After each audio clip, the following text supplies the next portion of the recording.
I'm going to turn it over to Mayor Nichols, one of our co-chairs. Thank you, Angie. Welcome, everybody. It's good to see at least however many I can see on the side of my screen here. But I understand that we've got a pretty good turnout again today. So thank you for your time today. The agenda is very similar to what you have seen, except we will be spending some time on the high bridge replacement planning process and some of the ideas that have come forward in that process. We're going to talk a little bit about the low-level bridge, which may be of interest to people given recent events. And last meeting, I acknowledged the work that Stephen Doran Services of America, ILWU, the Port, Metro, and SDOT had done to come together to talk about the idea of a shuttle or some other way of combining trips once Terminal 5 reopens, and we see quite a bit of increased freight traffic as a result of that. So Bob Waters, I'm going to be calling on you when we get to the low bridge. Chris, feel free to chime in as well. But I want to thank you for having a subsequent meeting and working your way through these issues so that we can preserve the capacity as to the extent that we can while we're waiting for the high-level bridge to reopen. So again, thank you all. With that, Paulina, my co-chair, over to you. Of course. Thank you so much, Mayor Nichols. Always a pleasure to co-chair with you, and good afternoon, everyone. SDOT family, friends, community task force. I am here in the Duwamish Valley, so greetings from here. Today, we like, as usual, to start with our community reflections. This is a community task force, so it's important that we hear from you directly what concerns, or if you want to learn more about future meetings, things that you would like to share, what are you hearing about in your own within your own community stakeholders. This is a great space to bring that up.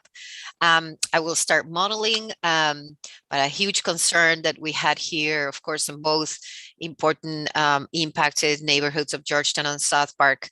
The neighborhood where I live in, South Park, had a very bad collision, and yes, last week, of a semi crashing with one of our business here on their main corridor on 14, and it was very impactful because when we just started to do about the bridge, my son got impacted in the same a block away from what we saw last week. So it's very close to my heart. There's a very important a street for our families, for our children to walk and to go to school.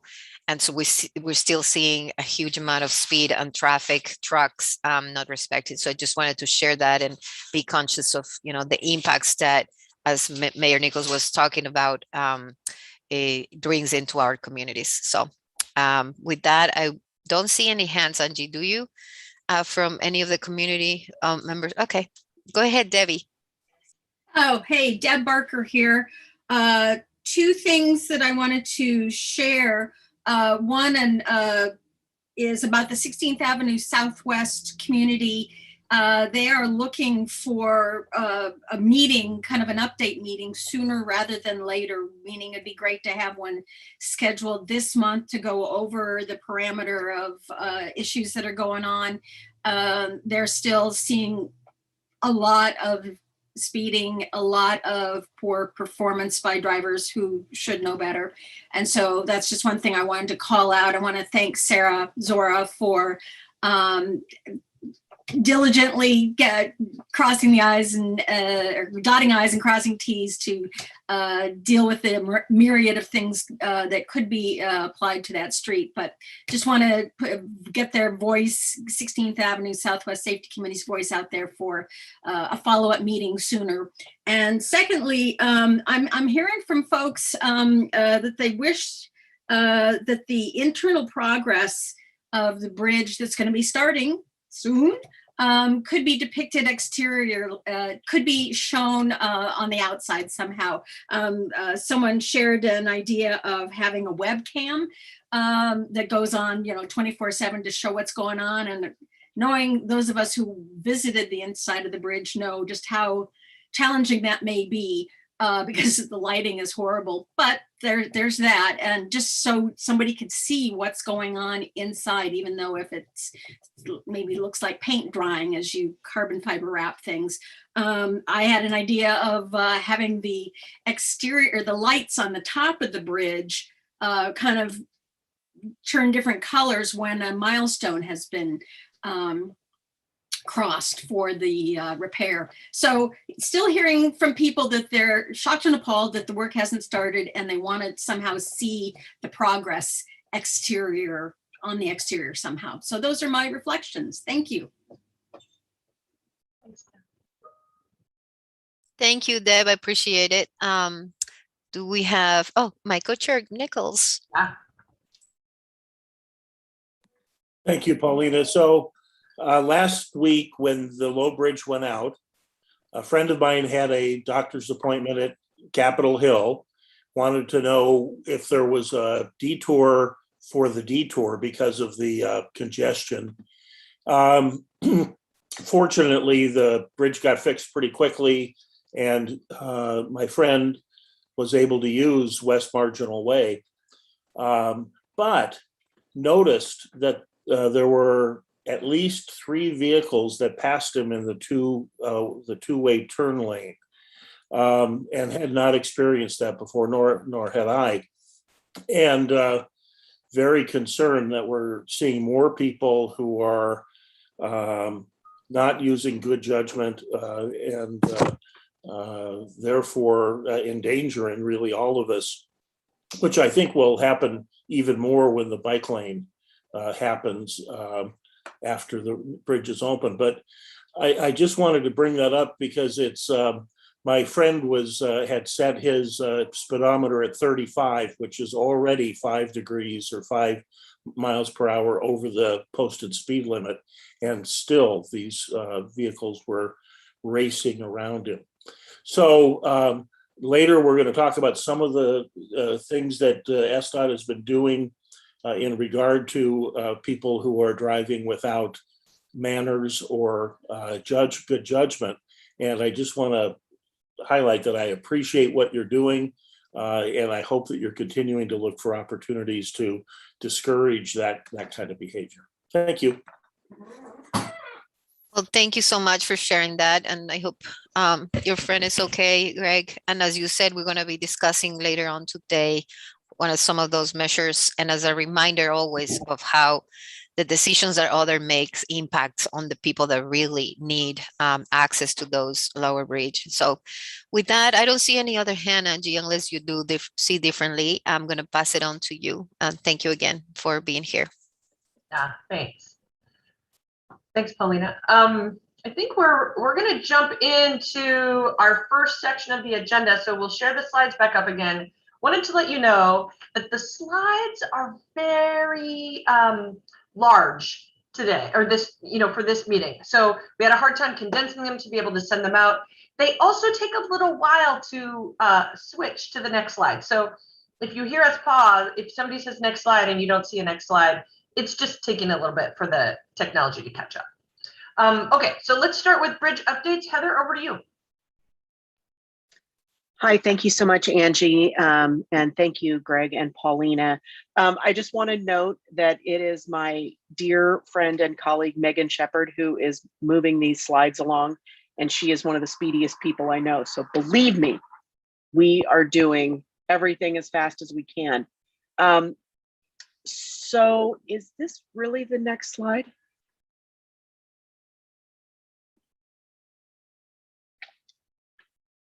Thank you. So I want to let everybody know, first remind everybody that the that MAC stands for maximum allowable construction cost, and that is the amount of money that we are going to pay the contractor for the whole job. So those negotiations are complete. The final negotiated cost is in line with our estimated costs and budget. we are poised to issue that ever important notice to proceed. This is the document that tells the contractor that they are free to start working because we are going to start paying them. We have advertised 11 of the 13 contract packages and open bids on 7 of those. The first 2 early works contract packages are moving forward. You will see Kramer North America crews returning to the bridge this month. One of the first things that they'll start doing is mobilizing. So you'll see people on top of the bridge bringing equipment and materials onto the bridge. There's some more work that's happening off-site where they're building the lifting platforms.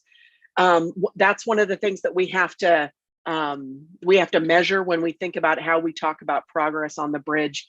I know it's frustrating for people. They want to see everyone on top, hammer and tongs working away, but most of that work happens inside the bridge or off-site. Next slide, please. So as I mentioned, what you can expect next is there'll be some hydroblasting to create the lifting points for the work platforms. You may recall in previous discussions, we mentioned that there are holes in the bridge deck. Those were some of those points where we connected the platforms.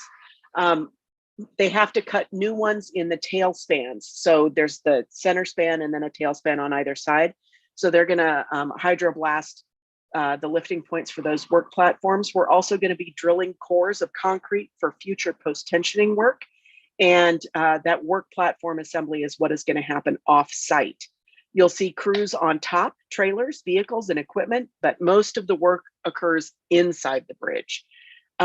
Do be prepared for short-term night and weekend closures of the low bridge and nearby streets as the work platforms are installed. We'll give you plenty of notice of that.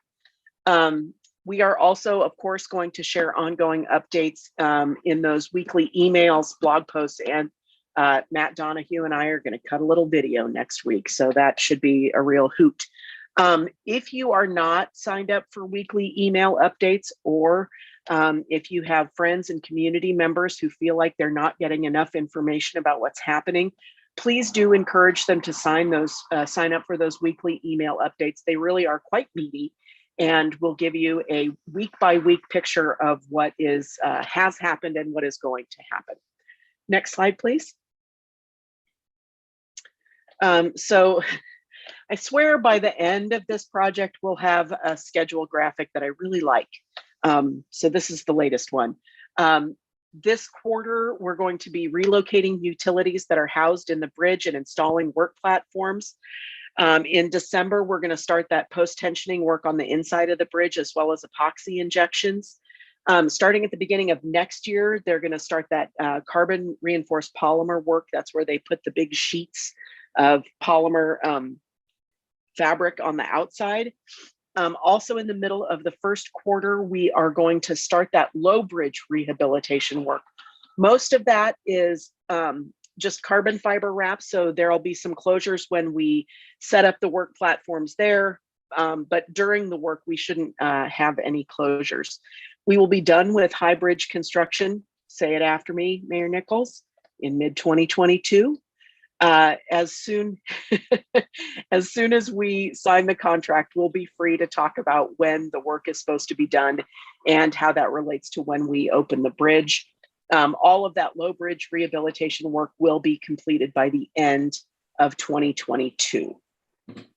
Next slide, please. So our high bridge schedule is risk loaded. So that means we have considered all of the risks that are associated with this. So things could go better or things could go worse. Some of the risks that we're including are weather. If we have a big snowstorm, we're not going to be able to do any work. So that's something that we're thinking about and have factored in. We're also thinking about supply chain disruption, worker shortages. That's real in many sectors of the economy, and also unforeseen issues in construction. I will tell you from personal experience, for example, when you remove a cabinet from the floor of your kitchen as you are remodeling and find that they did not finish the floor. This is the kind of unforeseen issue in construction that could happen. Just to make it real. Also, following the construction completion, we need to test the bridge for strength and resiliency, because obviously we don't want to open it until we are certain that it is safe for traffic to return. That process is not expected to take any more than 2 weeks and possibly less. We have the specific schedule dates that you remember at the last slide, we were talking about sort of quarters. As things come into sharper focus, we will share those specific schedule dates. And about a month before we reopen to traffic, we're going to let you know the celebration that we are planning for reopening the bridge. You know, there's going to be some activities and fun community get together, and then also the specific date of opening.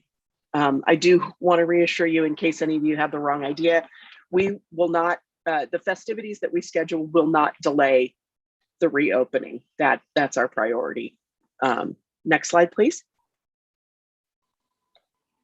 Oh boy, so last week we had some excitement around the Low Bridge. You may recall from previous meetings that I mentioned that we were going to have a 12-hour single leaf opening. So that means we would open only one leaf of the bridge as we replaced a hydraulic pump in the other leaf. And instead, the hydraulic pump train number 1 failed before the 9th, when we were going to install pump train number 2, which would keep us going. So that failed. It impacted vehicular traffic for a very short time, and it impacted maritime traffic for a much longer time. And just to put that in perspective for you, though land-based traffic was disrupted for a relatively short period of time, those 2 days that the bridge was unable to open both of its leaves had barges that were headed to Southeast Alaska with groceries in them behind the bridge, and they couldn't get out. So we were glad that we were able to keep traffic open for cars, but I just want to put that whatever inconvenience you experience there in perspective with the people of Southeast Alaska. So that work that we had planned to do on the 9th was expedited, and it took place on the 4th and the 5th. While the pump was being replaced, only that east side of the bridge was able to open. One of the things that happened is, as we were going through and removing, we found that one of the filters had broken in the process. And so we were concerned that there were pieces of stainless steel rattling around through the system. So we had to go through, clean it all out, drain all the hydraulic fluid, and then replace it. And that's about 16 barrels. As you may know, a barrel is 50 gallons. So that took some time to make sure that that was done properly. And then, of course, we are planning future pump maintenance work for the other side here coming up soon. Are there questions about that one? Deb? You're muted. There it is. Sorry, Heather did have a question, not about the Low Bridge maintenance. Is there an opportunity for that later? Sure. Okay. So Go ahead. Well, Go ahead and ask no, your question. my question, and I just want to say, I really appreciate how SDOT got the word out to the task force members as well as the general public about the closure, the unplanned closure of the Low Bridge. I know it was not something that anybody wants to do. And there were people who were super nervous that, you know, it's happened. We're officially cut off and have to go any other way but a bridge. But I wanted to say thank you to Bill for pushing the word out to us and keeping the task force advised of all the situations. And I will come back when you have a Q&A about the bridge. Thanks. Okay. Heather, the Yeah. last report last month, you said that the first closure, partial closure, had been approved by, was it the Coast Guard? Coast Guard. Mhm. And the second one hadn't been. Has Right. that hurdle been cleared now? Yes. Okay, good. So, hey, great segue, boss. Sorry about it. No, it's good. So we are going to replace this. So I'm gonna tell you, you're gonna have to nerd out with me for a minute. There is a cylinder that turns to make the leaves open, right? And the hydraulic pumps are what move, they lift and turn the cylinder.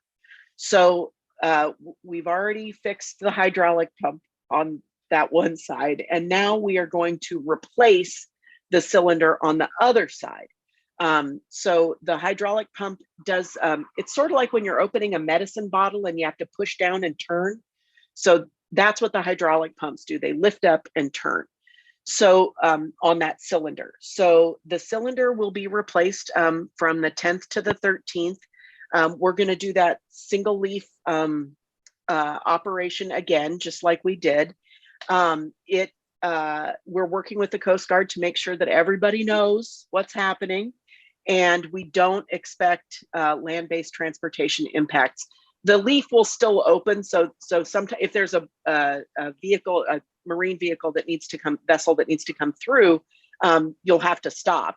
But it's just like regular operations. So the other choice is just to open it entirely and let marine rule the day. Okay, next slide. So you also may recall that we've been updating you on a project that would take the communications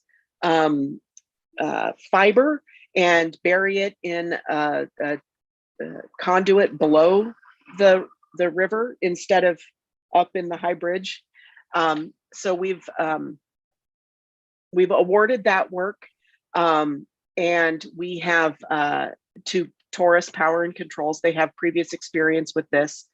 The low bridge swings open and closed using the original system of buttons, switches, and wires that are about 30 years old. That's old. And we expect that on-site construction to begin in mid-2022. So the changes to the low bridge that are going to require us to close the bridge to land-based traffic will happen after the high bridge is open. Good. Okay. All right. Next slide, please. Any thoughts or feelings? Yeah. Deb? Hey there, Deb Barker here. My one question has to do with the contract, and is it possible that the task force gets the ability to look at the contract once it is signed? I know I have some kind of crazy questions that I wouldn't about it, you know, the specs and all that I wouldn't want to bother people with after it's signed. But is there any chance that we could look at the contract? Thanks. Well, once we sign it, it will be a public document. So absolutely. Thank you. Any other questions? I don't see any. Winning. All great. Awesome. All right. Thanks, team. Okay. All right, so moving on to low bridge access. Maureen, it is your turn. We can't hear you. You want to unmute yourself?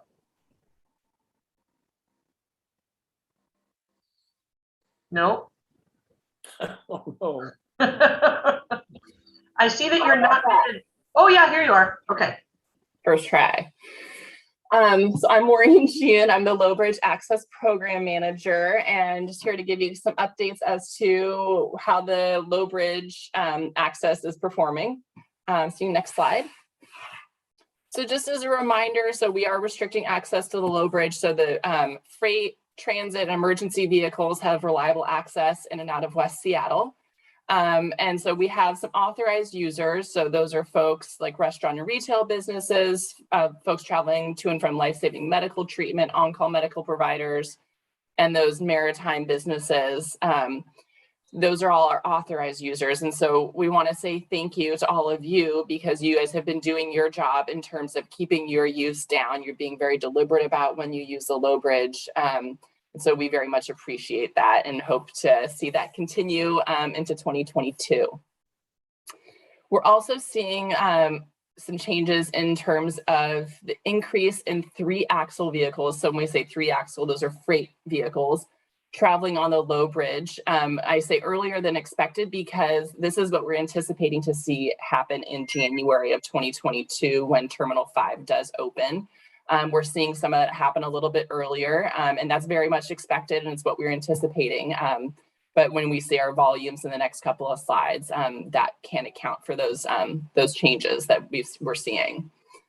And then we're also going to be preparing those authorized users that I mentioned earlier for those changes that are going to be happening when Terminal 5 opens in January of 2022, making some asks of everybody to maybe shift trips or avoid using the low bridge during certain times of day when we are going to see some peak volumes, so that we can, again, have reliable access for those foundational users being transit, freight, and emergency vehicles.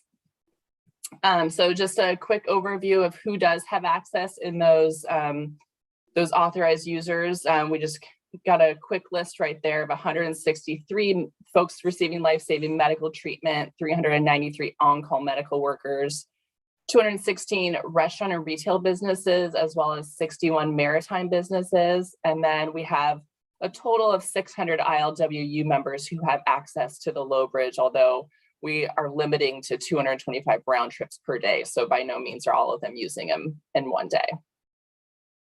Next slide. Mayor Nichols, did you want to jump in? Yeah, can we go back to that last slide? So we're seeing, at least in November, what we're experiencing. So I wanted to ask Bob Waters and also Chris Peeler to talk to us about the conversations between the different parties on trying to figure out how to consolidate some of those trips when the terminal opens. So Bob? Yeah, sure. Thanks, Greg.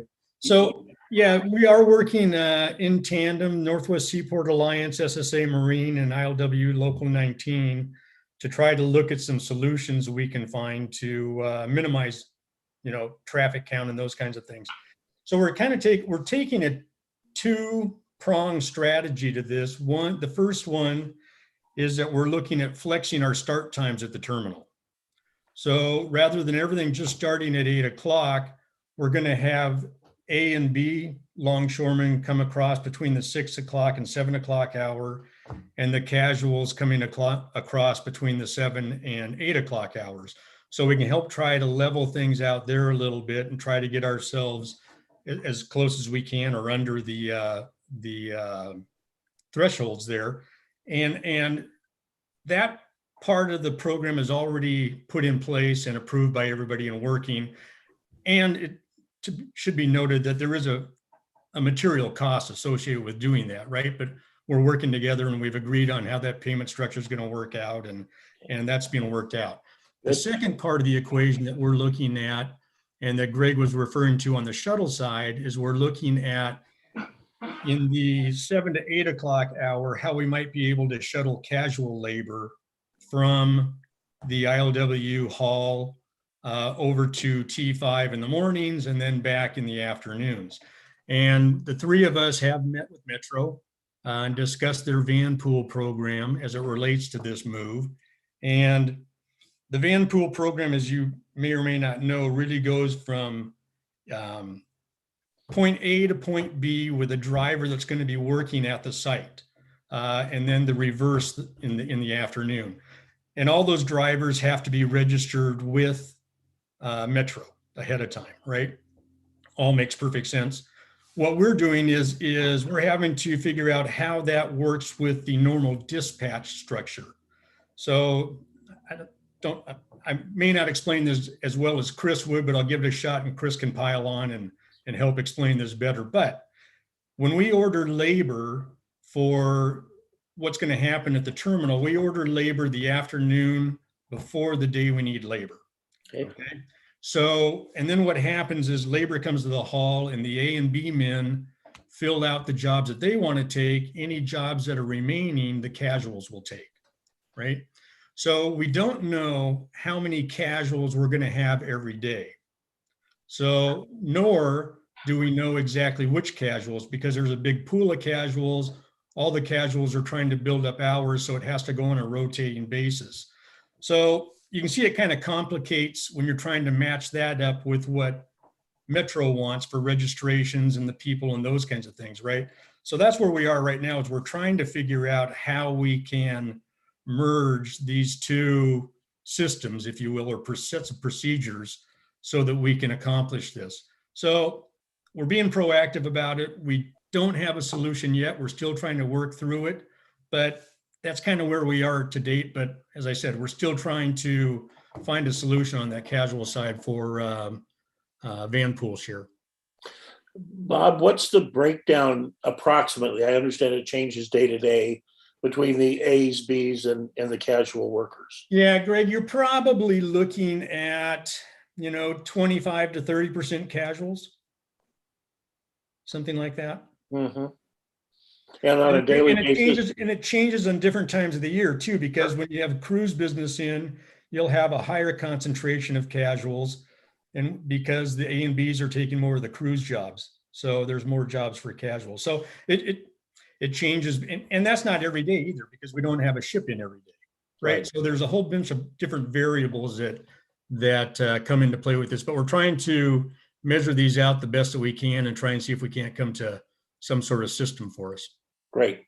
I appreciate the effort. I understand that these are issues well beyond my pay grade. And, Mine too. And they really do represent a unique circumstance in that we're trying to preserve that capacity for other equally important things. So yeah, but I do think I think people need to understand that the van share is part of the equation. The flex is also a very big part of it. Right? Yes. Yeah. So I mean, we've already accomplished one goal. We're trying to get both of them. Great. Thank you. Sure. Deb?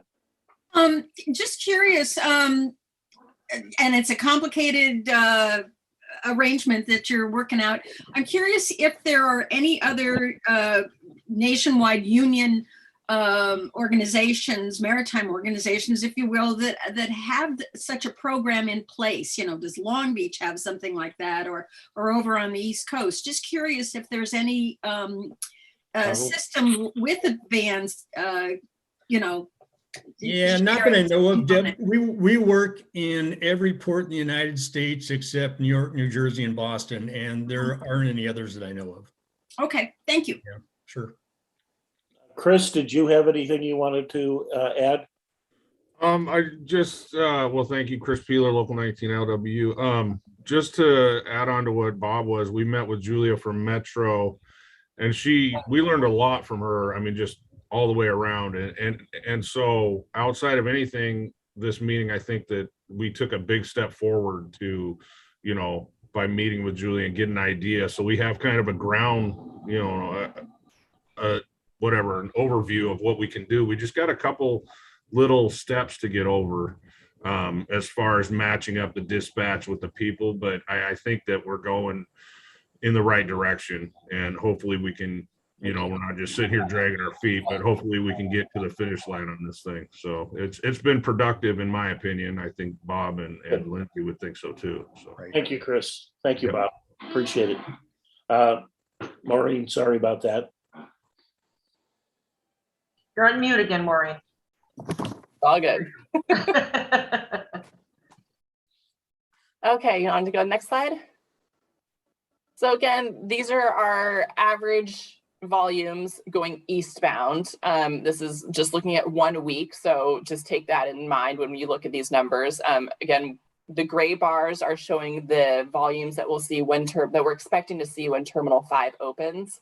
Some of that traffic we're seeing already in terms of those 3-axle vehicles. So think some of that is a little bit of double dip with the blue, but we're still going to see some times of day where we're going to be challenged on the low bridge. So that's why we're going to be making that ask of everyone in January to avoid certain times of day. And we'll talk about that next month a little bit more.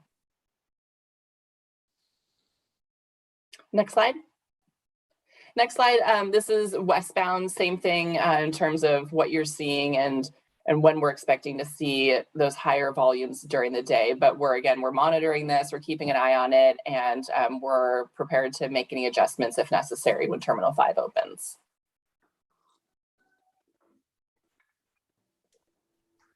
Any questions for Maureen? We had some discussion there, but anything on those last couple slides? I don't see any hands. So good. Okay, thanks, Maureen. Thank you. All right, moving on to update from Reconnect West Seattle. So this is going to be, we'll start with Trevor Partap and then Stefan Winkler will join. Trevor, we'll turn it over to you. All right, thanks, Angie. Next slide. All right, at the last CTF meeting, we brought you some collision statistics on 3 corridors, and this time we brought you some additional data as shown on the map on the right. So again, this analysis, we looked at approximately 18 months before the bridge closed and compared it to 18 months after the bridge closed. So diving into the chart on the left, the takeaway there is that overall the detour routes have decreased in the number of collisions, with the exception of West Marginal Way, which nearly doubled, and South Michigan Street, which nearly had a 10% increase. And lastly, you may also be interested to know that the number of reported injuries were generally about the same or below when comparing the different corridors in the before and after time periods, with the exception of West Marginal Way, which also went up by about 78%. And just before moving on, I just wanted to remind you all that this is based on the reported collision history, recognizing that not every collision is reported to the police. Next slide, please. So the Duwamish Longhouse signal here, construction is moving along, and we anticipate turning on the signal into red, yellow, green operations in late November. That said, I will note that we have to install the crosswalk markings, which is weather dependent work. And if the weather continues as it has, that may pose some challenges, but we're working our hardest and best to get this done. Lastly, the design efforts are continuing on the permanent signal, and we expect the design to be completed next year. Next slide, please. So hearing what Mayor Nichols said, we continue to make operational improvements to help encourage good driving practices. And you may have come across some of these in your recent travels in and out of West Seattle here. So starting on the left, we installed a curb and post island in the center of West Marginal Way north of Front Street. We got a request from the maritime businesses on the east side of the road. They're having trouble getting out of their properties because the southbound left turn queue to Highland Park Way was backing up and blocking some of those driveways in the center turn lane. So we put this island in here, keeps everybody in the 2 southbound lanes up until a good point once we're past those driveways to get into the left turn lane. And this does not impact the operations of Highland Park Way and West Marginal Way intersections. So the middle slide here, again, we put in curb and posts on southbound West Marginal Way approaching Holden Street. And this was to encourage, I guess maybe discourage the last minute lane changes to get into that lane to go over the First Avenue South Bridge. Good. And then the one on the right here is northbound Delridge approaching the Spokane Chelan intersection. We had a lot of people that were, headed to the detour route, so they're getting that right lane to turn right, go to West Marginal Way, and they were queuing up in the restricted bus and authorized vehicle lane. And so now we put in these curb and posts again to reiterate to those folks that they need to stay in the left lane, leaving that restricted lane sort of free and clear so that we can maintain transit speed and reliability. So we'll continue to listen to suggestions from the public and monitor the system's operations and make additional changes as needed. So these are just a few examples of some of the things that we've done recently. And now I'll turn it over to Stefan to talk about the Flip Your Trip program. Hey, Trevor, before you go, there's a question from Deb that maybe. Hey, Trevor, I just wanted, it's not a question. I just wanted to say the middle picture, the West Marginal Way South leading to the First Avenue Bridge ramp. Yay, that was absolutely thrilling to see. And I could just sense the people who were in front of me and in back of me had big smiles on their face because all the cars who would normally cram in at the last moment had to go through the intersection and take a right turn or figure out a different way. So nice job on the middle, on the West Marginal Way on-ramp area. Thanks. Thank you. It's always good to hear, the feedback of how people, whether good or bad, how things are working. So thank you for that. Mayor Nichols. Trevor, the two-way left turn lane along West Marginal, this disrupts it just before you get to the intersection so that cross traffic. Is that left turn lane meant to be a passing lane? No. So would this be a technique that you could use in other spots along there to discourage high speed passing? Yeah, so just so you know, according to the RC Revised Code of Washington, the most you can travel in a center turn lane is 300 feet. And so, in terms of passing and other behaviors, it's definitely not a passing lane, it's a turn lane. This type of treatment can be used at other places. And we are currently working with the fire department to just ensure that they are on board with these changes. They are very concerned about our anything that slows them down and hinders their ability to get past traffic queues. So we are working with them closely, and we actually have been thinking about other locations for this, but we are kind of working through that process with the fire department right now. Okay, thank you. And I want to just agree with Deb that when my friend first saw the posts there, that was a great morale booster. So good job. That's great to hear. Thanks. Okay. Stefan.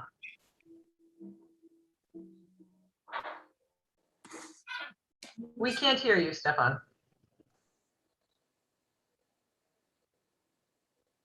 Try again. Can you hear me now? Yes.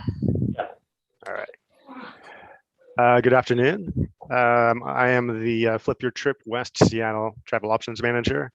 The last time I was here with y'all, we had just launched the Flip Your Trip West Seattle program, which is focused on encouraging folks to shift how they're moving around the West Seattle area to pledge giving up a car trip for other modes like biking, scooting, riding transit, water taxi, and so forth. And so we had just launched that. We had also just launched the Transit Go app, which we had collaborated with Metro on, which is where we're pushing people to earn $25 in mode credits that they can utilize on transit as well as on micromobility devices. And this program, we're also supporting folks who need trip planning support or also that need other accommodations such as Orca cards if they're not able to access data for the Transit Go app. So since then, we've had a great response. We've had about 2,350 folks that have registered who have gone to that landing page, have pledged that they are going to shift a trip over to a new mode. And we've enrolled over 900 folks into the Transit Go rewards platform as well. So we're definitely getting some good growth there, and we'll continue to push on that. You've probably seen us out in the community over the last several weeks. For instance, you more than likely, if you're out biking yesterday and you went under the bridge or across the bridge, You would have seen us there with Commute Seattle and some other folks doing the Light Up Your Ride event.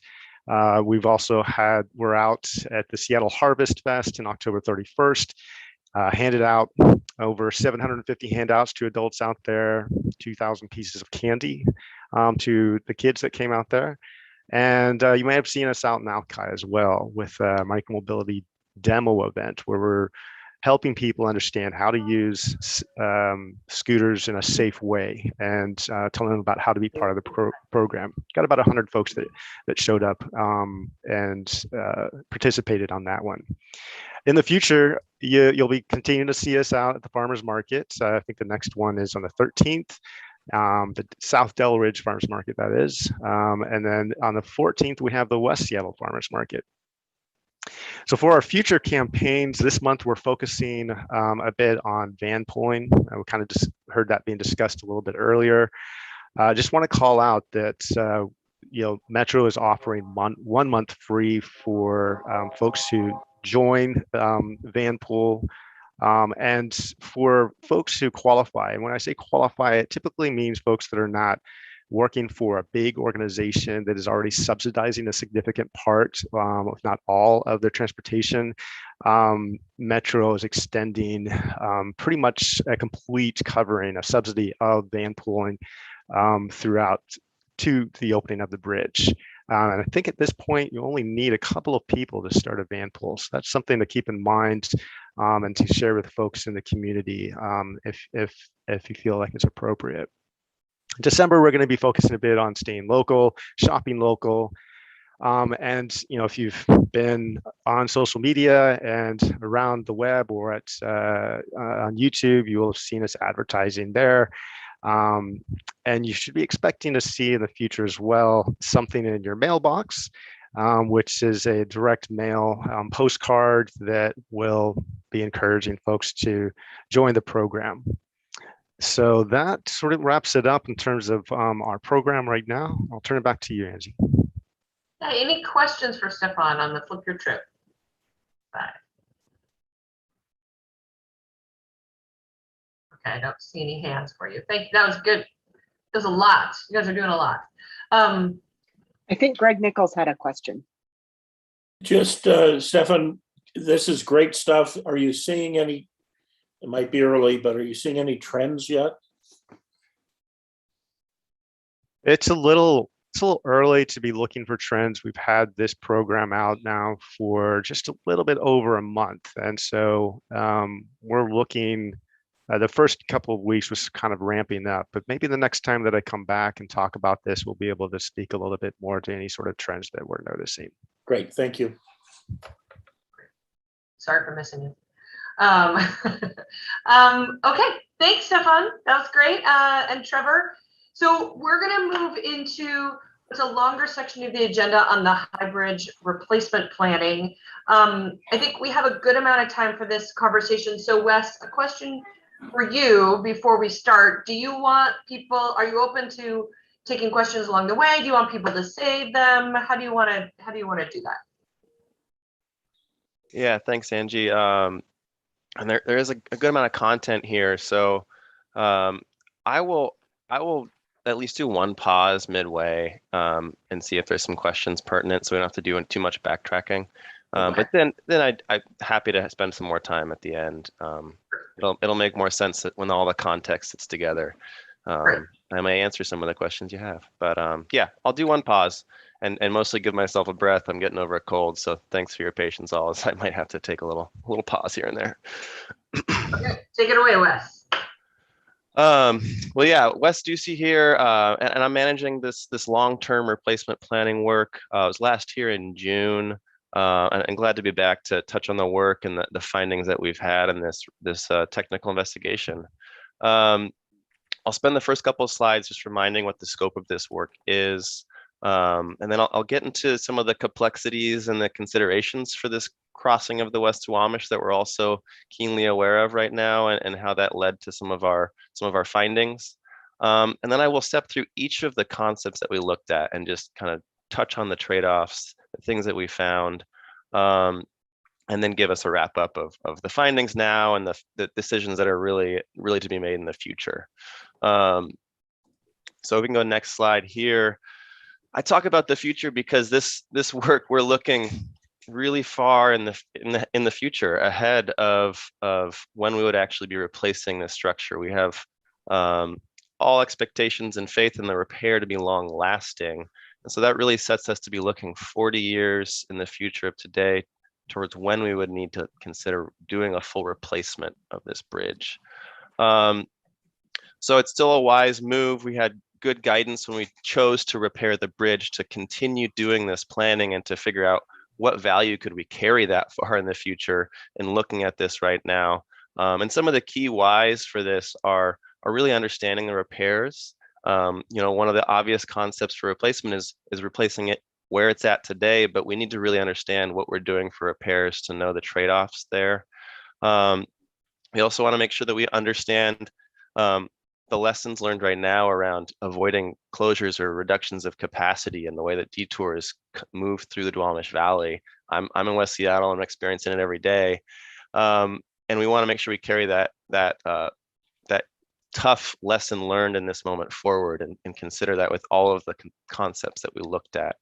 And then the last is really to be better partners and to continue our coordination with agencies that have existing facilities and planned facilities here, so that we can really know what we need in this area for that future replacement. So I really encourage you all. I'm very eagerly awaiting the reopening as well, but to really be putting that time travel hat on and to be thinking really far in the future here of some of the findings we have and some of the things that we'll revisit as we get closer to that replacement. So next slide here. As I touched on, we'll really kind of set the scope of this, and we're really focused on the bridge that gave us the scare in this moment, right? We have the main span and the side spans or tail spans of this bridge. And the core purpose of this study is to really focus on how can we look at concepts and maintain the capacity, safety, and mobility that this bridge provides for West Seattle and the region. And I'll get into a little bit more in another graphic of where we're really focused on the location of these concepts and trying to answer this core purpose. But it's helpful as we start looking at the ways these concepts have different lengths, different extents. We're really trying to answer this core purpose, and we're focused keenly on this piece of the bridge. And we acknowledge there's a broader corridor out there, but once again, we've got a lot of things that could shift between now and 2060 for the corridor, and so it makes sense to keep our focus pretty narrow and to find what value we can kind of understand in looking at this portion of the bridge. So as we go to the next slide here, I'll touch on some of the key considerations in thinking about the trade-offs of different replacement concepts. You know, I touched on it early, but in the long term, preserving that capacity and that key access, not only for vehicles and other modes moving in motored vehicles, but people walking and biking on the lower bridge as well. This is a study that kind of dips in and out of some really technical work. We wouldn't normally look at constructability and some of the potential impacts to things like the lower level bridge, but it's a really constrained corridor. We'll see that in another image coming up here, but we had to dip into that a little bit more than we normally would for a study. So some really good findings that were differentiators in our concepts around that preserving access piece. We're also very aware and maintain coordination throughout with all the operations moving in this corridor on both sides of the bridge. We've got a Harbor Island and the Port of Seattle operations to the north and moving actually underneath the bridge. And we have rail lines and a rail bridge in the image here as well that we had to be very aware of as we thought about the locations for replacement. So keeping that in mind and keeping all those operations moving was a key element as well. Any bridges over water is complex. We've got some recent experience with that, and we had to really be thinking about how to maintain awareness of that maritime navigation for all these concepts. And then another unique aspect to just add on a little bit here is that we have got a swing bridge. It's got a unique way in which it opens, and that for us was really important as we started thinking about the lengths of replacement spans and where we would put foundations to avoid impacting or hindering the opening of that low bridge, and being very aware of that. So that helps set the stage for the complexities and constraints, and just reinforcing all the while, trying to keep as much traffic moving during the full construction period of a replacement that we could. That was definitely top of mind for us. And you'll see that as we go through our results. So we've got another good view here in the next slide that will zoom out. We'll play it a couple times here to just once again show the corridor we're working in, a good kind of overview of a lot of the movements happening in that area. And it may play one more time as well, but we'll stop at the end of it here to really talk about the locations that we're looking at. This is a great aerial view that we end on that helps describe both the constraints that we're working within, but also where we looked at replacement concepts. So you can see our high bridge, that's the main bridge there towards the left, and really the left edge of that bridge is kind of the end of our right of way. So on that side, we're just on the edge of our right of way for the high bridge. And then you can see faintly to the right side, or the north in our orientation, the transmission lines that really kind of show the other limit of our right of way. It helps to kind of frame where we looked and why we focused on some of the locations that we did. And then just once again to reiterate, we're trying to maintain connections as we move down that hill into Delridge. That's a key element that I'll touch on when we get to concepts. And you can see the BNSF rail bridge there. That's really important as we started looking to concepts towards the south. So one more moment here to pause and just, we looked at concepts that were in the exact alignment of the high bridge as it is today. We looked at offline concepts, so both to the south near that BNSF bridge, and to the north of the swing bridge. We looked at a tunnel concept, so we took that a little bit further than the CBA did, and figured out how to connect it back into our infrastructure. And then we ended up finding a hybrid concept that did a little bit of replacement in the existing alignment and a little bit of replacement to the north of that swing low bridge. So we'll step through those. It'll make more sense in a moment, but that helps set the stage for the corridor that we're looking at and why we had to dig a little bit deeper into some technical work for such an early planning study. I'll step through some of the key objectives in the next slide that we kept as parameters to understand our concepts and to help define them and to help lay out how they would make connections to the access points. So I keep saying access, but we're really keen on maintaining the important access the high bridge provides, which is on and off ramps to Delridge, and then on the east side, connecting into our 99 north and south movements. Pardon me. But one other really important one was not only just the design speed, but just making sure that all of our concepts could maintain movement. We're aware of how congestion can bottle things up even before the bridge was closed. So keeping that movement and the safety, so that sight distance element in mind as we started connecting these concepts back to our infrastructure. We kept the same roadway width and we're sure to keep the same navigational clearances for all the vessels moving underneath this bridge.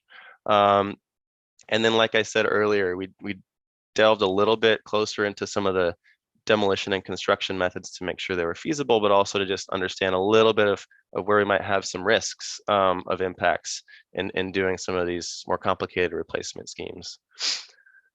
So moving to the next slide, and I'm going to give you all a preview of really what our study found location-wise. I touched on where these locations were, and so you see those there in some of the initial concepts we had, the first 4, how we added the hybrid and how the tunnel did not move past feasibility screening, and I'll touch on that as we step through each of these concepts. But we had these 2 phases of evaluation. The first phase really bringing those design objectives and can we define this? Can we do it in a way that meets our core purpose and need? And then the evaluation, which I'll touch on the criteria we use for that and how we really highlighted the best use of our space for our future replacement. But this just puts it out there that really we found options that remain within our right of way, these online and hybrid options that I'll describe in a moment, to be the best options to consider in the future. So I'd love to get through the concepts because I think that really is where people will start connecting their questions and have some more context. And I will pause after that point before we do the wrap up to do a midpoint for the questions. So thanks all for bearing with me, and we can move to the next slide. So this slide really shows our first 4 concepts in plan view, north to the top of the page here. We've got our dark blue north concepts, which does dip a little bit outside of that right of way that the city has. Our green online concept, keeping everything where the existing high bridge is today. Our purple southern concept, which moves south of the existing bridge. And then our tunnel concept. And as I mentioned, you can see that the challenges here of the tunnel. The CBA did a great job of doing some comparison exactly that to the cost of the tunnel in a similar scale of project. But when we took the CBA's work beyond just coming to the surface and connected it to our infrastructure and keeping those design objectives in mind, the scale became much larger. We had to consider clearances from BNSF rail, find ways that we could connect the infrastructure to our 99 connection and try to connect to Delridge, which is still a risk certainly in the way that it connects on that west side. So there's some challenges that I'll touch on and some opportunities of being underneath the water and not having to worry as much about the phasing of construction over the marine navigational channel. So I'll get into that. It's a good overview of the scale of what we found for concepts here. And then this next slide shows in plan view what the hybrid really is. Still a project for our roadway replacement here, but it shares in that dashed orange. It's a little bit tough to catch. A piece of new westbound structure that's to the north of the swing bridge, and then a replacement of the eastbound structure where it is today. So it would be one to straddle the low bridge, and has some opportunities, particularly around maintaining traffic during construction that we'll get into a little bit later. So I guess I maybe misspoke. Any questions about where these laid out or orientation? We've kind of shown it in aerial, we're showing it in plan, and we're going to step through each of these, but just want to make sure these are coming through clearly. Not seeing any hands, so I'm just happy to keep moving forward. Deb has a question. Oh yeah, I can see it. Hey, Wes, thank you so much. I have questions on a few pages, a few slides back. Is it all right to ask those, or would you like to wait till your midpoint? You need some water, dude. Oh, I do. I need more than water. I got the tea. Thank you. Okay. If it's questions that would make a little more sense as we begin to show the comparison of these concepts, I'd love to wait till a little bit later. But if they're not, I'm happy to move back a couple slides. I'm just going to throw this out because I'm on the I was on the stakeholder advisory group for Sound Transit 3, and I'm going to be joining the community advisory group from a SAG to a CAG for Sound Transit 3. And you didn't mention that word Sound Transit, who were planning to do something through this same corridor. So just, are you going to be getting in? I don't think you're going to be discussing that later on, but could you just, what have you been dealing with, or what have you been thinking about with the Sound Transit unknown? Yeah, I appreciate the question. And I touched on it in some of the constraints of existing and planned infrastructure in this corridor. And I think that's exactly right. This corridor is only going to get more complex when we have a new connection there for Sound Transit. And it comes back to the core of just being able to really describe what space we need. So we were coordinating with them throughout this process. Good to know. And we'll touch on, there's some obvious conflicts as we look at that South Bridge and some of their alignments in that area as well. And we're staying with them all the way through, but just wanted to be able to set the findings alongside that and to really reinforce that the best opportunities for many reasons are options within the right of way. I understand.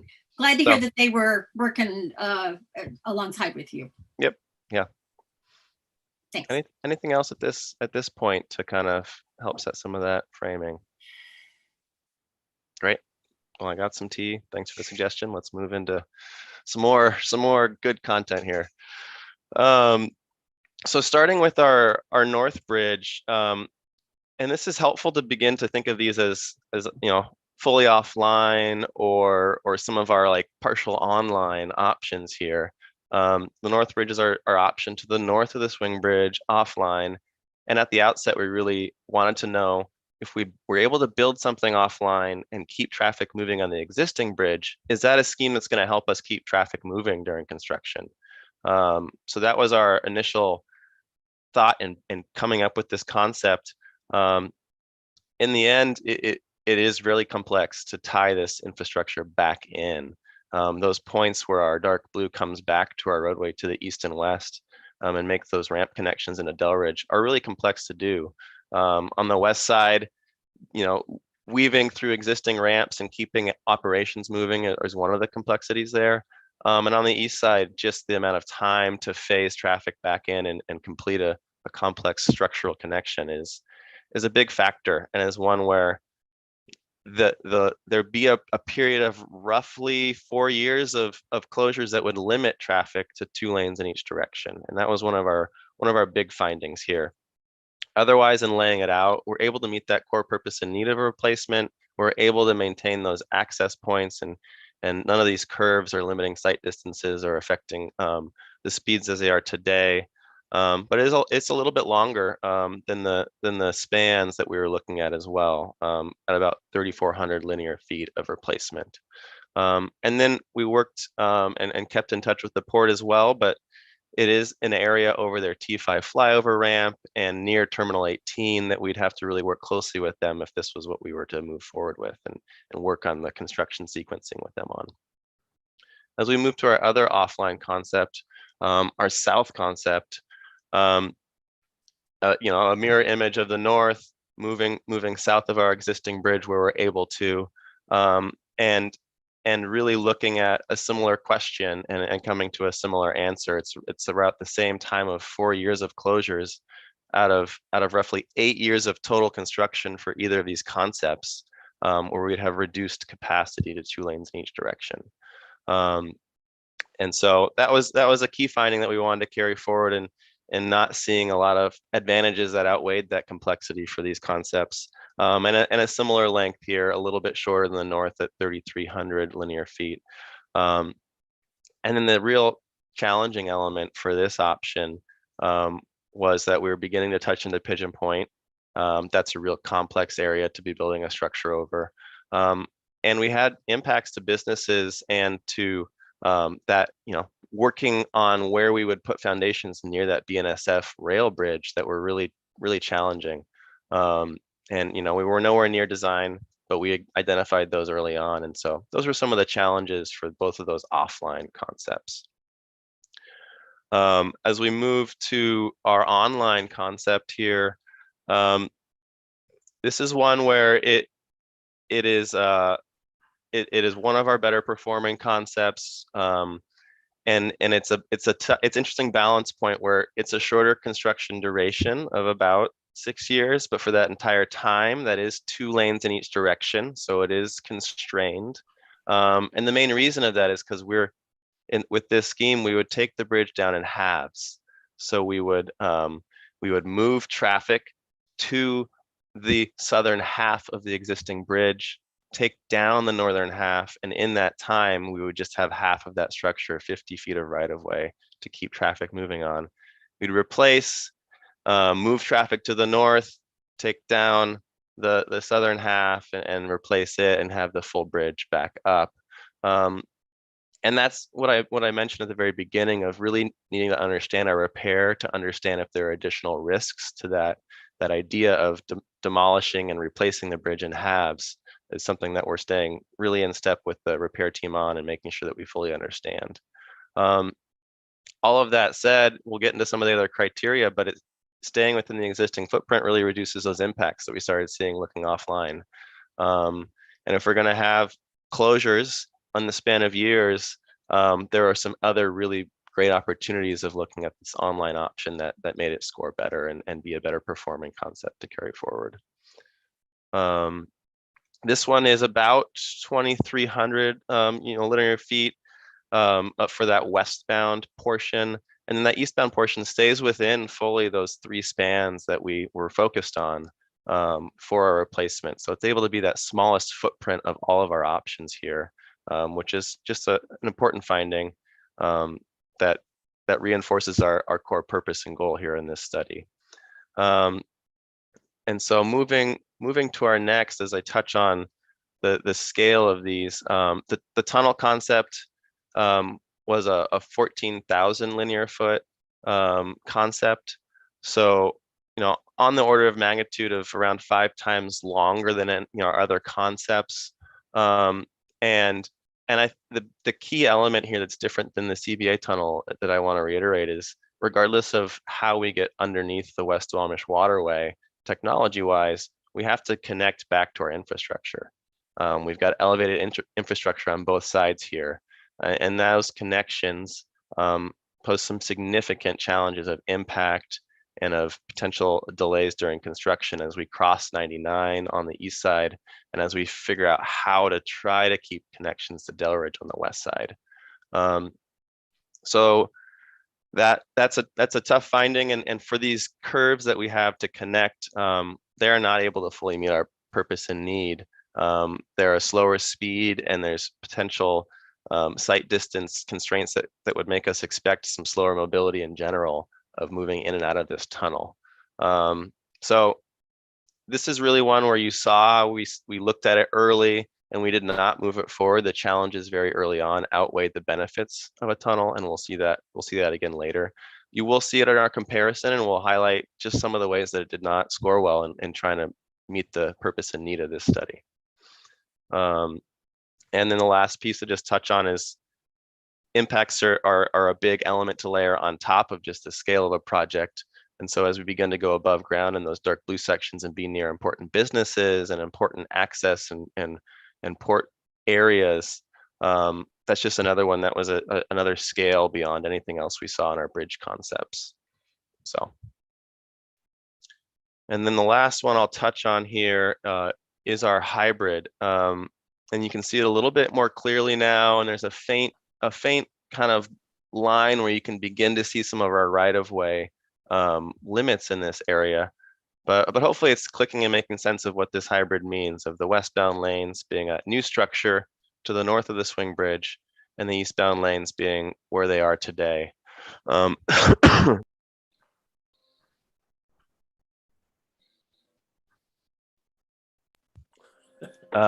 Thanks for the pause. So this is one that really it's able to potentially provide the most capacity out of any of these.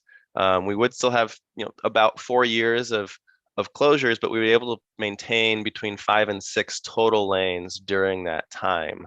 So up to 3 lanes in each direction during a shorter period of time for this. And this has a total construction of roughly 6.5 years from the level of study that we went into for this. So some really good opportunities, and the way this works out, just to kind of say it in words, is that the north portion we can build fully once again to the north, keep all of the existing bridge flowing while most of that construction's happening, and then have some closures while we do the tie-in works, but we're tying in less structure. It's a little bit less complicated, and so it really has some advantages in that way.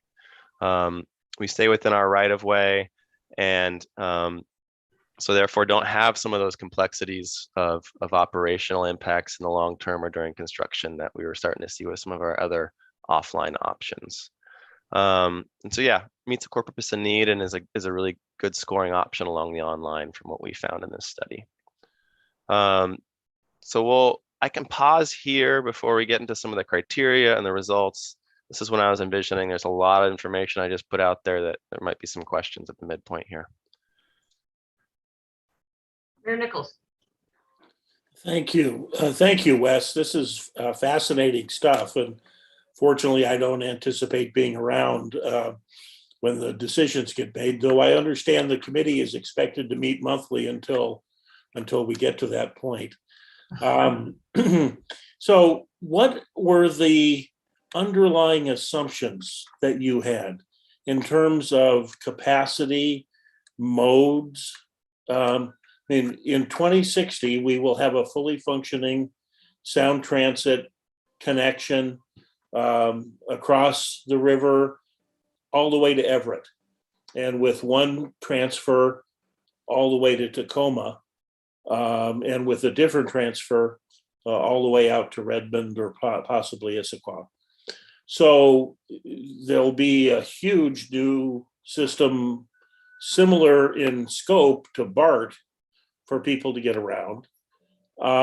Presumably, we won't be operating on fossil fuels. We'll be operating on electric or some other hydrogen, perhaps. But the way we travel and the need for our travel will be very, very different than today. So what were the assumptions you took into developing these bridge concepts that limited you to these? Yeah, appreciate the question. And, it's touching to the size of the bridge, right? And we'll get a little bit, we'll touch on that again as the wrap up of why that's a future decision. But that is really the most direct answer, is that typically for a replacement planning study, we're relying on modeling that looks roughly 20 years in the future to begin to answer some of those capacity pieces and to have some better understanding of exactly that. Are there technologies or ways of moving modes that we don't realize yet that would be a big consideration here? So we really focused on this size and the existing size, partly for that reason, and partly because we looked briefly at whether this was a capacity limiting element of this corridor. And it's really not. This portion, if we keep it, the same size, or if we were to make it bigger, we'd have bottlenecks again as we make our connections to the east and west. Yeah, or smaller. Or smaller, exactly. But the connections on either side are really the key elements that we'll have to consider in the future. So. And with regard to the connections, one would think that at least half of the Spokane viaduct won't last that long. It already is being propped up by the newer portion.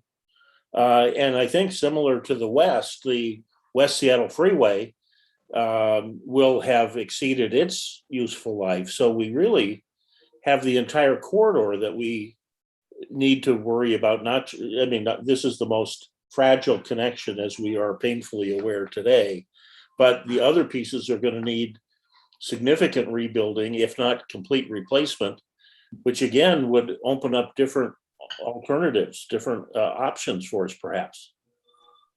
Yeah, it very well could. The extents of replacement could certainly get longer, and the value of the findings that we found in this study will still hold value. We have a lot of flexibility of options within our right of way, which is the biggest takeaway here. And there's lots of ways we could keep reimagining our online and hybrid concepts that we developed to be a bigger part of our larger corridor consideration. So yeah, it's a great question.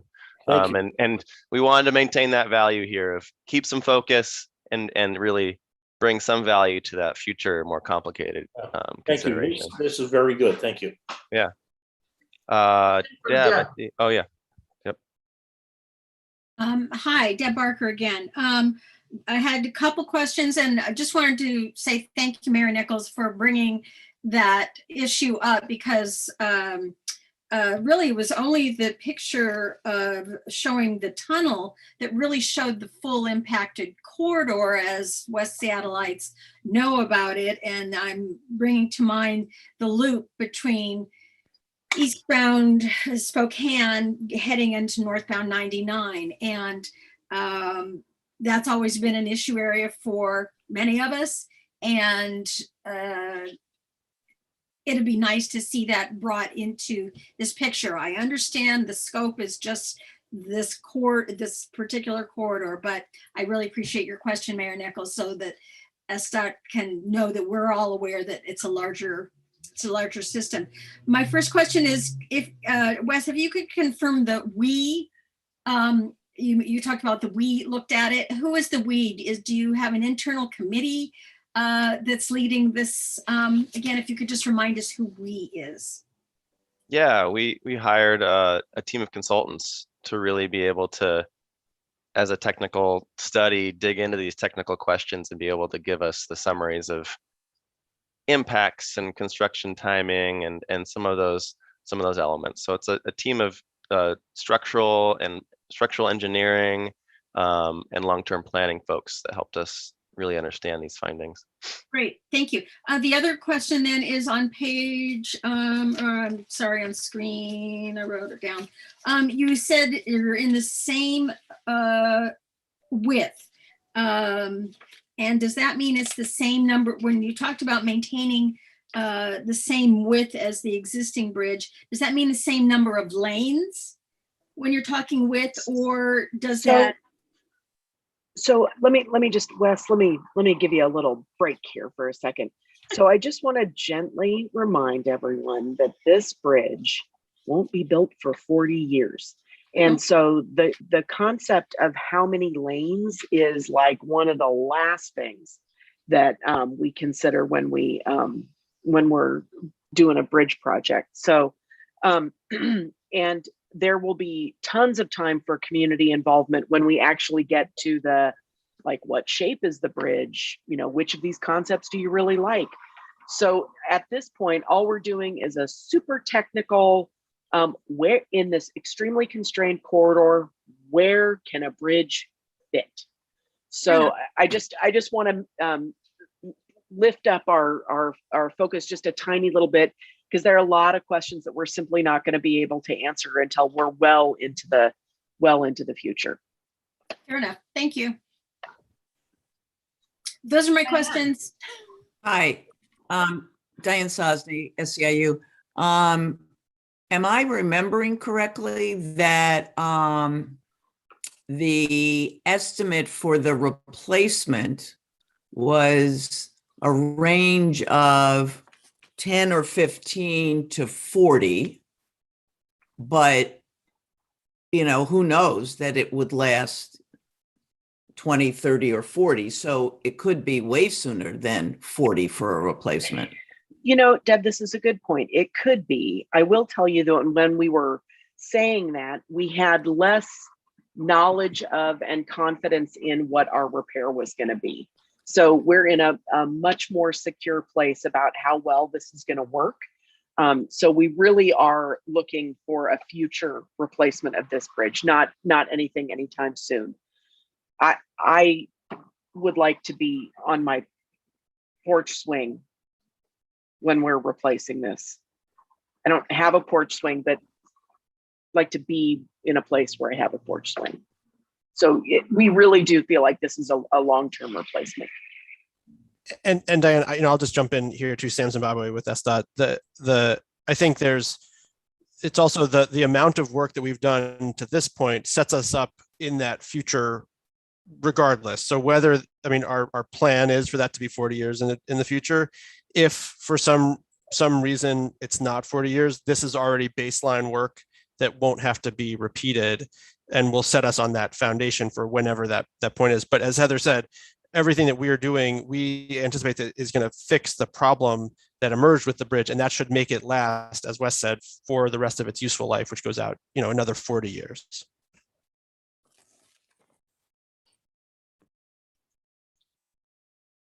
Yeah, thank you for these questions. Other questions or comments from folks?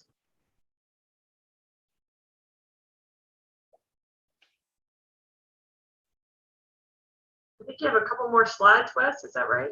Yep. Yeah, we can go back to slide deck. Appreciate the intermission. Catch my breath. So next we'll touch on all of the things that we looked at to try to determine the trade-offs between these concepts. So we pulled them into these 4 categories here. I've talked to some of the trade-offs, and we'll show a bit of a summary of the differentiators within these. But we looked at lots of elements of mobility, both in the short and long term, keeping all modes moving, making sure the way they're moving is in a safe way per our standards, keeping that access, like I mentioned, and then considering operations of both other agencies and folks near the bridge, but also of our own low bridge and where that lays out in this constrained corridor.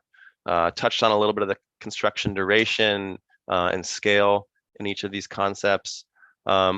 Thinking initially about equity, there's certainly more questions to ask here, but we've got a lot of better understanding around how the impacts of a closure of constrained mobility at this crossing can impact the Duwamish Valley. So keeping that keenly in mind as we move through our study. And then additionally, just thinking about in general impacts to the waterway as we think about foundation locations and other elements of the built environment near this high bridge. So these are a lot of the categories, but we really honed in on this next slide into the differentiators for these concepts. I touched on them as I walked through the concepts here, but this is just a good summary that you can easily capture in a qualitative way what we'll have in a full report towards the end of this year. So we broke out in the mobility category that long-term access element and staying within our right-of-way, less risk of impacting operations with the permanent layout of the online and the high bridge, but that tunnel we touched on had some really significant impacts to how long-term mobility would need to shift. And then we focused in on, as I said from the beginning and the moment that we're in right now, of how can the capacity during construction and the movement of all modes during construction be an important factor here. So this really starts to show what I was touching on of a reduction of capacity for the entire period of the online bridge, for some portion of the north and south bridge, some of the ways in which connections to 99 would be impacted with the tunnel, and the way in which the hybrid is really a great solution with that category in mind. The construction really here is going to be a layout of the duration and the scale that we saw, so that should be pretty intuitive as you see that differentiation for these concepts. And then the environment and the equity, the differentiator and the equity component here is really, we don't have a great picture of how everybody is getting to their jobs and who is getting to their jobs in this area. But as we impact more connections, such as 99, and impact more businesses, that's an obvious impact that we would have to look at further and we could understand could be more serious for the tunnel than for the other concepts. It's a high level summary of our findings and our differentiators here that really supports the online and the hybrid being the best locations for a future replacement. And then as we move to our final slide here, and just once again setting the stage of looking really far forward, what we found now that will be valuable in the future with our study and our focus in mind, and then what are these upcoming decisions and when we would typically look at them. You know, it's a very constrained corridor. We can't avoid some of the ways we learned about that firsthand and digging into this replacement. But really, we have the flexibility and the ability to make a successful replacement in the future within the right-of-way that we have. And then it became really quickly apparent with what we were focused on that the challenges of the tunnel outweigh the opportunities. So that was certainly a finding of what we looked at. And then we've touched on a lot of these, but that size and type that would be part of a more typical type, size, and location study, those are outstanding elements to really be defined when we revisit this replacement. And that's, you know, as I touched on a little bit, roughly 15 to 20 years before that eventual replacement is when we would revisit those questions and others. You know, Greg Nichols, you touched on just traffic management, what that looks like. That's another point that's just one of those unknowns that we weren't able to dig into effectively at this time. And then we looked a little bit and compared bike and ped access and really considering the slopes of the high bridge. We would want to really revisit that question and make a better comparison between improving our existing infrastructure and the way it uses a low bridge versus the challenges of a 6% structure 140 feet in the air at the high bridge is for those kind of modes. And then, you know, we heard it importantly in the CBA, how important seismic consideration is. And certainly in 40 years, we will have many different things to consider and standards to incorporate into that. So that's just an obvious one that we wanted to touch on as a future consideration. So that's a wrap up on where we're leaving this, not digging into things that we don't know, having some good findings to carry forward. And I really appreciated the time to be able to relay these to you all. I think the last one is just another pause if we want to touch on more questions. Thanks, Wes. Questions? Lindsay, go ahead. Just wanted to say a big thank you to Wes and his team for all the work they've done on this, and the consideration of future maritime activities and what the port's going to look like. And 40 years is a long time away, but just really big kudos to Wes, and thank you very much for this work. I think it's impressive, and who knows 40 years, but just that's all. Thank you. Appreciate that, Lindsay. Also to our community task force who helped develop those metrics and acknowledging most impacted communities and environmental impact. So thank you, Wes, for the mention of that important aspect as well. Thanks, Paulina. Representative Cody? I know I tried to understand what you were saying, but I'm going to ask again. With Sound Transit, and we don't know where it's going to come through at, it's going to have an impact on all of this, correct? That's I guess, because they haven't decided where the Sound Transit's coming through at yet, right? So do they have to get their own right of way? Are they going to use the same right of way? Yeah. Wes, So can I give Yeah. this one a shot? Go for it, I'm Heather. gonna try to rest your voice, and you tell me if I mess it up. Oh, you just want to harass me, I know. I do, it's true. I only get a chance once a month. So this is one of the reasons why we wanted to work so closely with Sound Transit, is because we wanted to make sure that we had an idea of where we would need to go as they were deciding where they're going to go. Now, they're not going to make a decision about their preferred alignment until next spring. You can just give me a yes or okay. Yeah, till next spring. But we didn't, given the constraints of our project, we didn't want to wait for them. And so we wanted to make sure that they didn't build something that was going to run into the thing that we were going to eventually build. So yeah, they do have to acquire their own right of way, which is why you are probably hearing from some of your constituents either worried or excited that Sound Transit is going to buy their house. So is this correct? Not down by the bridge yet. I don't think anybody's figured that out. It's more uphill that's worried. Yeah. Yeah. I've heard from Rose a lot on that one. Yeah. So anyway, that's why we worked so carefully, because we knew that they were going to have to sort of stake a claim on where they're going to need to go. So we wanted to be very closely aligned with the possible decisions that they had to make. Is that good enough, Wes? All right.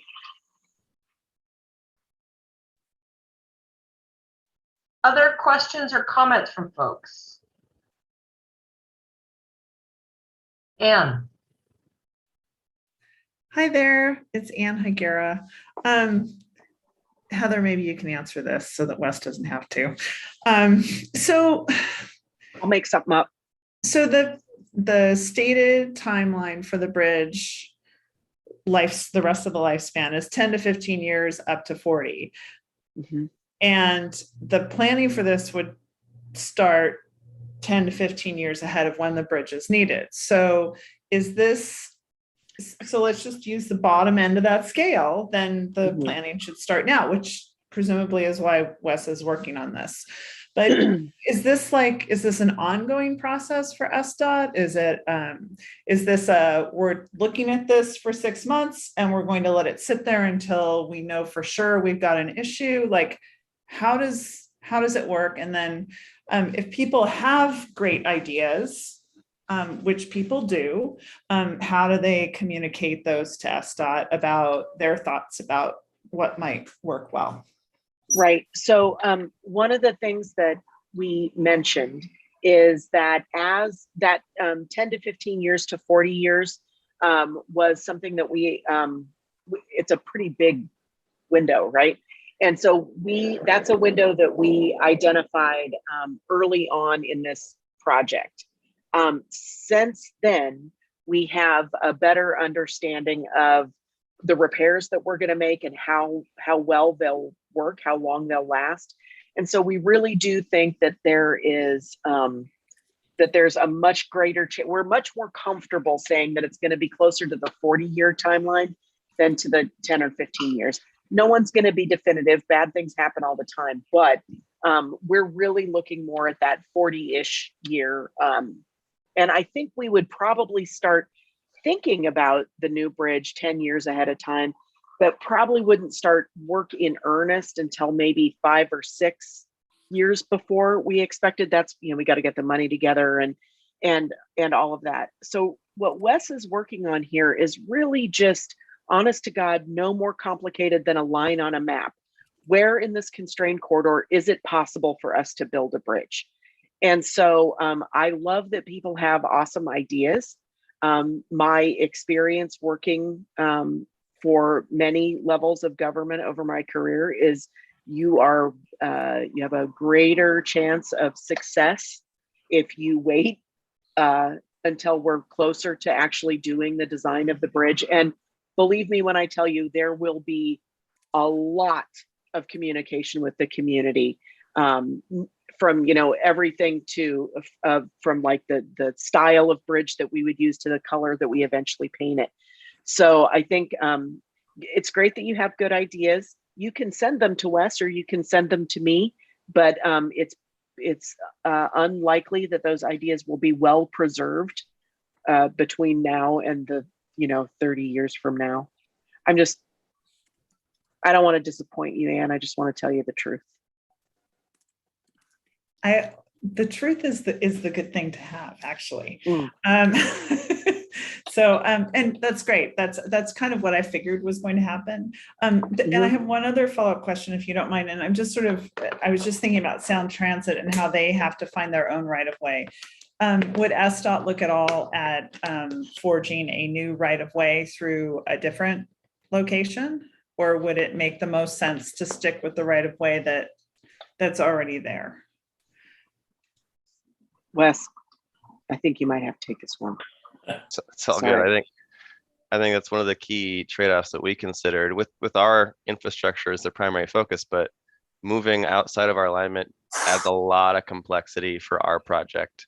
And so the best use of our effort in the future is to stay within our right of way. That's really that's the biggest takeaway of what we looked at now in the location study.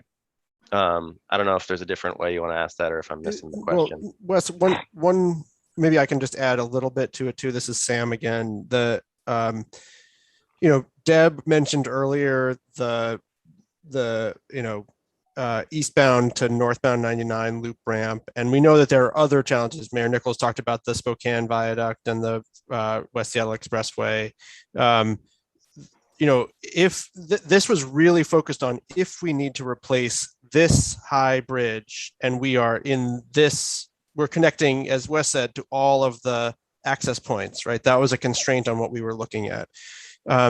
There is that maybe larger question, which again, would probably be better answered 20, 30 years in the future, of what infrastructure we need in the broader connection, right? From I-5, maybe all the way up to the junction, that might lead to some completely different locations. I think within this corridor, within the constraints of the high bridge replacement, the structural replacement of the high bridge, there aren't a lot of other choices that don't create some of what Wes was just talking about, some of the complexities around access points to the existing and sort of how you tie into the rest of it. So those are important points. They were a little bit out of scope for what we felt like we needed to do as part of this program right now to prepare for that. But when we get to that future point, there's a good way to think about, we know a lot more about what it would take to replace this structure. And then we could ask the other questions, which are, what is the larger set of projects that might be needed, and what do those look like to compare to? But that was a little bit out of scope of what we were doing right here. Thanks to all of you. And Nichols? Yeah, I just wanted to agree with Sam that what Wes has done is really helpful. A really good look at this corridor and what would be needed to replace these three pieces of the corridor. but there are much larger questions that are going to need to be answered. We're going to have a light rail connection that will carry tens of thousands of people a day, at least the capacity. Who knows? We might have a gondola that will carry hundreds of people a day, and a zip line that might carry dozens of people a day. I don't know what the future is going to bring there, but it will be different than it is today. And we will know a lot more in 20 and 30 years about what the capacity will need to be and what the mode is going to be, which might well not be single occupant vehicles. So this is very helpful and very necessary to have in the bank ready if something unforeseen were to occur. But it can't and shouldn't try and answer all of the questions, because the questions will be very different that need to be answered, and these answers will not fit in 20, 30, 40 years. So I just want to thank Wes for the very good presentation and good work, and suggest to future councils and mayors that there's a larger question to be answered, and be prepared to address them well in advance of the bridge having to be closed again.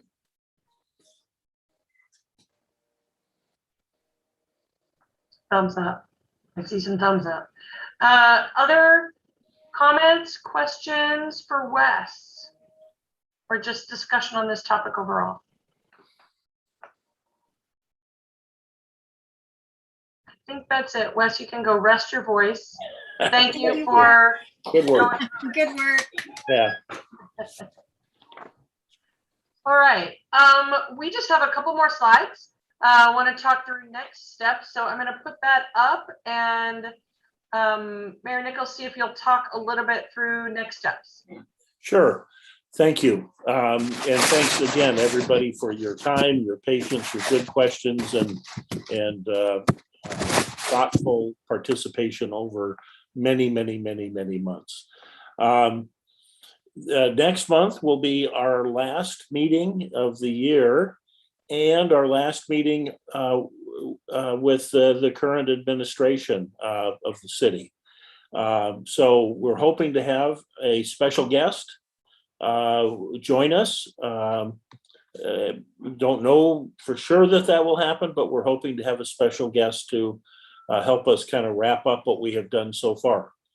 It is not clear yet. The mayor-elect, we know now, which we didn't a month ago, but we don't know what the mayor-elect's agenda is going to be in this area, and whether he will value our continuing to advise him and SDOT on these issues as we get into the home stretch of reopening the high-level bridge. So we'll have probably in our community reflections, perhaps an opportunity for folks to think about or talk about what value you have gotten out of this process. You've added a lot of value to the process, but it might be a good time for personal reflection on how this has worked for you. So we'll do a recap of 2021 and probably go back even a little bit further. We'll hear again on high and low bridge repair. We will have work underway on the bridge, visible and invisible. We'll follow up again with Reconnect West Seattle and be looking very carefully at the low bridge and be prepared for the Terminal 5 reopening. So we'll have all of those issues to consider next month. And with that, let me pass it on to my co-chair. And again, thank you for the great work you've done over many months.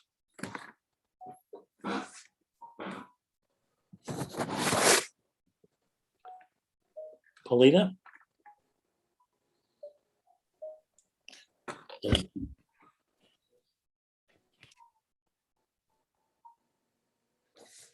Paulina, there you are. Weird. There we go. Can you hear me? Yes. Okay, sorry. Your connection is. You're kind of coming in and out. Yeah. My apologies. Looks like my microphone is not working. Well, we can hear you now. Oh, okay. Well, thank you, everyone. I look forward to our next meeting on December 9th. There is a lot of things that are happening in the meantime. And so please do let us know if you have any additional questions or if you have any feedback about today's meeting, or you will be receiving if you didn't, but if the presentation from today. So if you have the reflection form with you also, please help us bringing the right information to the table in our next meeting if you have additional information. Thanks, everyone. And thank you, our friends on SDOT, for preparing all the agenda today, and my co-chair. Be safe, folks. Thank you. Thank you. Thank you, everyone. See ya. Thanks, team. Bye, everyone.